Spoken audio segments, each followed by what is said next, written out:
Hello and welcome to DSW's Endpoint Assessment for the Level 3 Investment Operations Technician Standard. My name's Isobel, I'm a product owner at DSW and I'll be talking you through this standard today. This recording is designed to give you an overview of what will happen during endpoint assessment, what to expect, when it will take place, but also how apprentices can prepare and what support is available. By the end of this, you should have a clear understanding of how the process will work and what the requirements are. And of course, if there are any questions or anything you need more information on, we'll show you where to go for additional support at the end of the recording. Today we'll be discussing what the endpoint assessment process looks like, how and when it will be delivered, what happens during the assessment itself, and we'll go into more detail about the Investment Operations Technician Standard, how each assessment method works, and how it will be graded. What is endpoint assessment? This is what we call the series of assessments an apprentice must take to prove they're able to do the job for which they've been training. These take place once the on-programme period is complete and the apprentice is deemed ready for endpoint assessment. Assessment design and delivery. DSW create assessment materials in line with robust design principles that are recognised by Ofqual.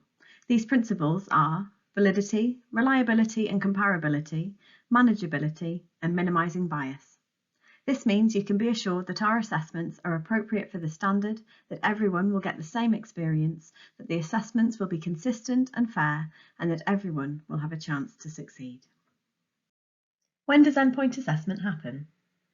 Endpoint assessment begins when the on-programme phase has been completed, required functional skills and professional qualification have been achieved, and the employer and training provider agree that the apprentice is competent. This next stage is called Gateway, and it's when the apprentice begins preparing for the endpoint assessment process. What happens during endpoint assessment? The apprentice completes the assessments detailed in the assessment plan. There is still an expectation that the apprenticeship training provider will support apprentices throughout the endpoint assessment period. This is to ensure that they're familiar with what's to come, and so mock exams can be completed with them. In order to pass and be deemed competent, the apprentice must pass all of the assessments. Typically, this happens over a period of 3 months from the point they're approved for Gateway. Here we have an overview of the assessment methods used for this standard. The endpoint assessment contains 2 assessments for the Level 3 Investment Operations Technician Standard, a portfolio of evidence and a professional discussion. The learning outcomes which are assessed in each assessment are detailed in the Learning Outcome Mapping document in the toolkit. We'll look at each method in a bit more detail now. Portfolio of evidence. The portfolio is built up throughout the last 12 months of the apprenticeship and needs to be submitted after Gateway once the employer and training provider are confident that the portfolio evidences each of the required pass criteria. You can either upload your portfolio to EPA Pro as a zip folder, or you can provide us with a link to your ePortfolio platform. The portfolio of evidence enables apprentices to reflect and present examples of their application of the knowledge, skills and behaviours within the standard. The portfolio will contain evidence from real work activity carried out by the apprentice. This can be gathered during the last 12 months on programme. With guidance from the employer or training provider, the apprentice will select appropriate evidence to meet the learning outcomes detailed in the referencing table. The portfolio must include sufficient evidence which is referenced to each learning outcome in the referencing table. The toolkit provides guidance on what type of evidence can be included in the portfolio and a steer on how to ensure that evidence is sufficient, authentic, relevant and current. In order for the apprentice to progress to the professional discussion, a minimum of 24 of the 30 learning outcomes must be met at a pass or above within the portfolio. Where more than 6 learning outcomes haven't been met in the portfolio, it would be graded as a fail. Context statement. When we refer to a context statement, we want to know what the apprentice has done in a specific situation, who, what, where, why and when. Build a picture behind the situation, and from there they can pull on pieces of product and performance evidence which demonstrate exactly what they've done in relation to the context statement. It's a great way for apprentices to bring all of their evidence together and give a more rounded picture of what they're capable of. They do need to make sure that they corroborate what they've said in their context statement with evidence, as it is purely anecdotal. Evidence types. There is no minimum or maximum in terms of pieces of evidence that the apprentice can include in their portfolio.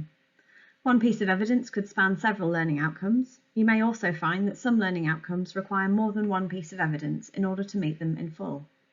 A piece of evidence might be a single document, or it might be a folder containing a number of documents which link together.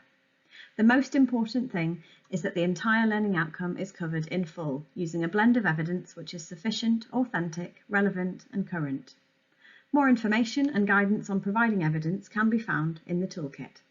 We'll go now on to different types of evidence. Types of evidence. As you can see, there's a wide range of evidence types, and this list is not exhaustive. You may find that the evidence you choose to provide is different to what appears here, which is absolutely fine as long as it's demonstrating the required learning outcomes.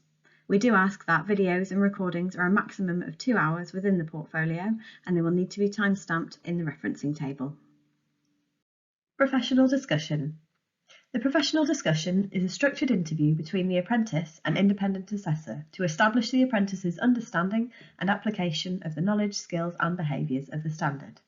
The purpose of the discussion is to explore evidence for areas of the standard that are best done face-to-face, for example, softer skills such as communication, clarify any questions that the assessment organisation has about the evidence submitted in the portfolio, for example, application of the knowledge in their role, discuss how the apprentice has progressed in their role, what they've done and their approach to work.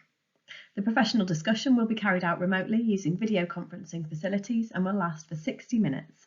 The training provider will ensure that the apprentice is given support so they are comfortable with the technology to be used ahead of the interview. The apprentice will receive a copy of the completed portfolio referencing table ahead of the professional discussion. This will outline which of the learning outcomes have been met through the portfolio. The professional discussion tab will outline which of the learning outcomes will be picked up in the professional discussion, which will allow the apprentice to prepare for the discussion.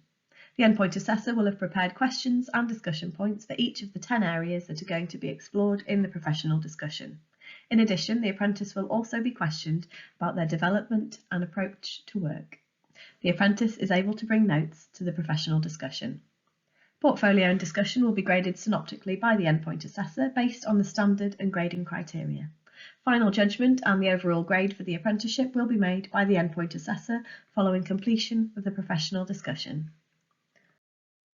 There are 3 levels of outcome for this standard: fail, pass and distinction. All learning outcomes must be met at pass level via a combination of the portfolio and professional discussion to achieve a pass overall. To achieve a distinction, in addition to meeting the pass criteria, the apprentice must meet 12 distinction criteria, a minimum of 2 each of the knowledge, skills and behaviours. 2 assessment methods are cumulative. The overall outcome across both portfolio and professional discussion will determine the overall grade achieved. The final grade will be confirmed 5 working days after the professional discussion takes place. Thank you for watching. We hope this has been helpful. As always, we're happy to help if you have any questions or need any more information, so please do get in touch. You can email us at info@dswapprenticeships.co.uk or give us a call on 01302 760 008. Thank you.